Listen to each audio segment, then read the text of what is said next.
அனைவருக்கும் என் இனிய வணக்கம். இன்னைக்கு நாம் வீடியோவில் அதிசயம் மிக்க ஒரு உண்மை சம்பவத்தை நம்ம பார்க்க போகிறோம். தெய்வத்தினுடைய மிகப்பெரிய சக்தியினுடைய பரிணாமத்தை நம்ம பார்க்க. புதுச்சேரி மாநிலம் காரைக்காலுக்கு வடக்கே புதிய பேருந்து நிலையத்திற்கு மேற்கில் உள்ளது திருத்தெளிச்சேரி ஆலயம். காரைக்காலில் பிரெஞ்சு ஆட்சி நடைபெற்று கொண்டிருந்த காலம். அந்த ஆலயத்தை தேவக்கோட்டை நகரத்தார் கருங்கல்லால் ஆன ஆலயமாக எழுப்பினாங்க. அந்த ஆலயத்திற்கு தீப எண்ணெய் கிடைத்திட அருகில் உள்ள தோப்பில் இலுப்பை மரங்களை வளர்ப்பதற்காக பூமியை தோண்டி சீர்படுத்தி கொண்டிருந்தார்கள். அப்பொழுது டங் என ஒரு ஒலி கேட்டது. வேலையாட்கள் பதறி சென்று ஆலய நிர்வாகத்திடம் விவரம் கூறினார்கள். ஆலய நிர்வாகம் அதை பிரெஞ்சு அரசாங்கத்தின் கவனத்திற்கு எடுத்து சென்றது. அந்த சமயத்தில் காரைக்கால் மாவட்ட ஆட்சியராக இருந்தவர் ராந்தர் ஃபருகே என்பவர். அவர் மற்றும் உயர் நீதிபதி, முக்கிய அதிகாரிகள், பிரமுகர்கள் முன்னிலையில் வேலையாட்கள் பூமியை ஆழமாக தோண்டினார்கள். ஒரு பெரிய தாம்பாள தட்டு ஒரு குழியை மூடியிருந்தது. தட்டை அகற்றி பார்த்த பொழுது அந்த குழியில் ஸ்ரீராமர், சீதை, லக்ஷ்மணர், ஹனுமன் ஆகியோரின் பஞ்சலோக சிலைகள் காணப்பட்டன. அனைவரும் வியந்து மகிழ்ந்து அதை பார்த்தனர். பொதுமக்கள் அந்த பிரெஞ்சு அதிகாரிகளிடம், இந்த விக்கிரகங்கள் நாங்கள் வணங்கும் தெய்வங்கள், ஆகையால் இந்த விக்கிரகங்களை எங்களிடம் ஒப்படைத்து விடுங்கள் என்று கேட்டுக்கொண்டார்கள். இந்து சமய வழிபாடுகளையும் அவர்களின் மத நம்பிக்கையையும் மதித்த அதிகாரியும் அதற்கு சம்மதித்தார். ஊர் மக்கள் மகிழ்ந்து எடுத்து செல்ல முயன்ற பொழுது பொதுப்பணித்துறை அதிகாரியாக ஒரு பிரெஞ்சுக்காரர் அனுமன் சிலையை காட்டி, இந்த குரங்கு பொம்மையை மட்டும் என்கிட்ட கொடுத்துருங்க, என் மகளுக்கு விளையாட்டு பொருளாக எடுத்துட்டு போகிறேன் அப்படின்னு சொன்னார். எடுத்துக்கிட்டோம், போயிட்டார். உயர் அதிகாரியும் அவரோட ஆசையை நிறைவேற்றிவிட்டு பொதுமக்களை பார்த்து மற்ற சிலைகளை எடுத்து செல்லுமாறு உத்தரவிட்டார். அதன்படி மற்ற சிலைகளை கொண்டு போய் பார்வதீஸ்வரர் ஆலய திரு ஆபரண அறையிலே பத்திரப்படுத்தினாங்க. ஹனுமனின் விக்கிரகத்தை எடுத்து சென்ற அதிகாரி அதனை தனது மகளின் தொட்டிலுக்கு மேலே விளையாட்டு பொம்மையாக கட்டி தொங்கவிட்டார். நாளுக்கு நாள் அனுமனுடைய திருவிளையாடல் ஆரம்பமானது. நாளாக அந்த குழந்தை அழுதுகிட்டே இருந்தது. சாப்பாடே சாப்பிடல. அப்படியே கஷ்டப்பட்டு வாயில் வச்சு திணிச்சாலும் அதால் அதை முழுங்க முடியல, சாப்பிடவே முடியல. அப்படியே தவிச்சது. அவங்களுக்கு தெரிஞ்ச ஸ்பெஷலிஸ்ட் டாக்டர்ஸ் எல்லாரையும் வர வச்சு அந்த குழந்தைக்கு சிகிச்சை பார்த்தாங்க. டாக்டருங்களுக்கே ஒன்றுமே புரியல என்ன பிரச்சனை அப்படின்ட்டு. குழந்தையின் உயிருக்கு ஆபத்தான ஒரு நிலை. அப்போ அந்த வீட்டில் ஒரு தமிழன் வேலை செஞ்சுட்டு இருந்தான்.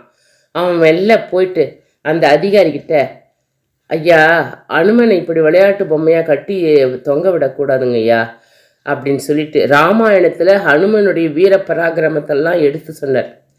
சீதை, ராமர், லக்ஷ்மணரை விட்டு ஆஞ்சநேயரை பிரிக்கவே கூடாது, அதை அவரால் தாங்கிக்க முடியாது. ஆகினால நீங்கள் அதை எடுத்துன்னு போயிட்டு அந்த விக்கிரகங்களோடு சேர்த்துருங்க, அதுதான் நல்லது அப்படின்னு அவன் சொன்னான். அந்த அதிகாரியும் அதுக்கு ஒத்துக்கிட்டார். ஏன்னா எவ்வளோ டாக்டர்ஸ் பார்த்தோம் சரியாகலை, குழந்தை உயிர் வேற போயிடும் போல இருக்குன்னும் போது யார் தான் அதுக்கு ஒத்துக்க மாட்டாங்க.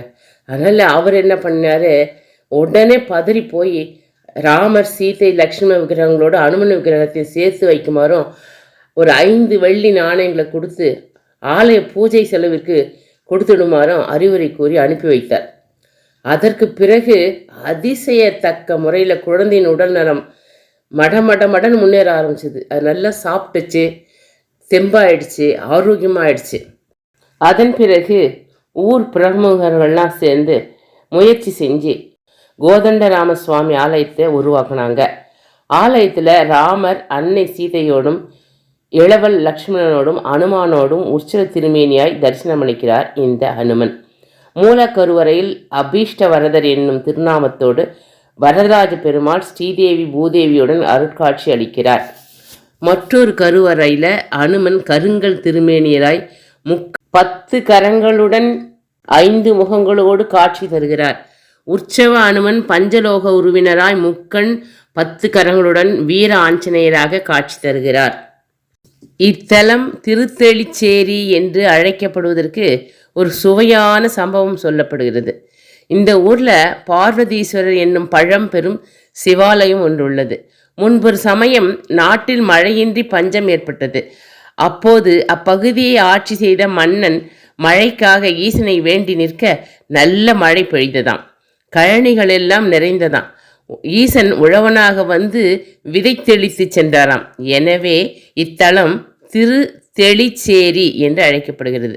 ஒரு முறை திருஞான சம்பந்த பெருமான் நல்லாற்று நாயகனை வழிபட்டு விட்டு இவ்வழியாக திரும்பி செல்கையிலே இத்தலத்து ஈசனான பார்வதீஸ்வரரை தரிசிக்காமல் செல்வதை பார்த்த விநாயகப் பெருமான் அவரை ஞானசம்பந்தரே ஞானசம்பந்தரே என்று 10 முறை கூவி அழைத்ததால் இவ்வூர் கூவிப்பத்து என்றும் வழங்கி நாளடைவில் கோவில் பத்து என்றாகிவிட்டதாம்.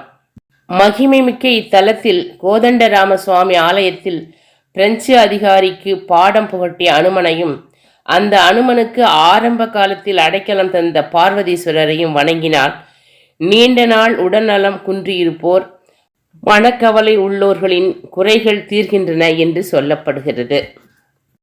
என்னங்க, இந்த திருத்தளிச்சேரி ஹனுமனுடைய உண்மை வரலாறும் பார்வதீஸ்வரருடைய அருளும் பற்றிய தகவல்கள் உங்களுக்கு ரொம்பவே பயனுள்ளதாக சுவாரஸ்யமாக இருந்திருக்கும் அப்படின்னு நான் நம்புகிறேன். அப்படி இருந்திருந்தால் இந்த வீடியோவுக்கு ஒரு லைக் கொடுத்துட்டு அப்படியே உங்கள் சொந்த பந்தங்களுக்கு ஷேர் பண்ணிக்கோங்க. இது போன்ற தகவல்களை தொடர்ந்து பெறுவதற்கு ஆன்மீக பாதையில் சேனலை சப்ஸ்கிரைப் பண்ணி வச்சுக்கோங்க. உங்களுடைய மேலான கருத்துக்களை தெரிவிங்க. மீண்டும் பயன்மிக்க ஒரு காணொளியோடு உங்களை சந்திக்கும் வரை உங்களிடமிருந்து விடைபெறுவது வேலூர் காந்திமதி. நன்றி, வணக்கம், வாழ்க வளமுடன்.